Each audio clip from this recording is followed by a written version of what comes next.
ஆடிப்பெருக்கு விழாவிற்கு பாதுகாப்பு வேண்டி மாவட்ட காவல் கண்காணிப்பாளர் அலுவலகத்தில் ஊராட்சி மன்ற தலைவர் மனு.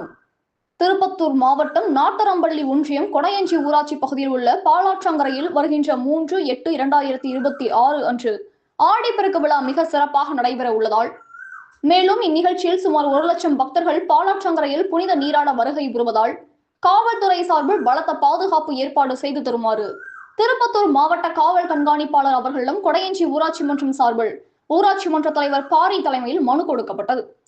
மனுவை பெற்றுக்கொண்ட காவல் கண்காணிப்பாளர் அனில் அக்ஷய் வாக்ரா திருவிழாவில் எவ்வித அசம்பாவிதம் நடக்காதவாறு உரிய பாதுகாப்பு அளிப்பதாக உறுதியளித்துள்ளார். இந்நிகழ்வில் கொடையஞ்சி ஊராட்சி மன்ற தலைவர், உறுப்பினர்கள், பாலாறு பாதுகாப்பு விவசாயிகள் சங்க மாநில பொதுச் செயலாளர் கார்த்திகேயன், பொருளாளர் பாபு மற்றும் உறுப்பினர்கள் உடனிருந்தனர். கனவு தமிழகம் செய்திகளுக்காக மாவட்ட செய்தியாளர் கலையரசன். செய்திகள் வாசிப்பவர் ஸ்னேகா பொன்வாலி. நன்றி.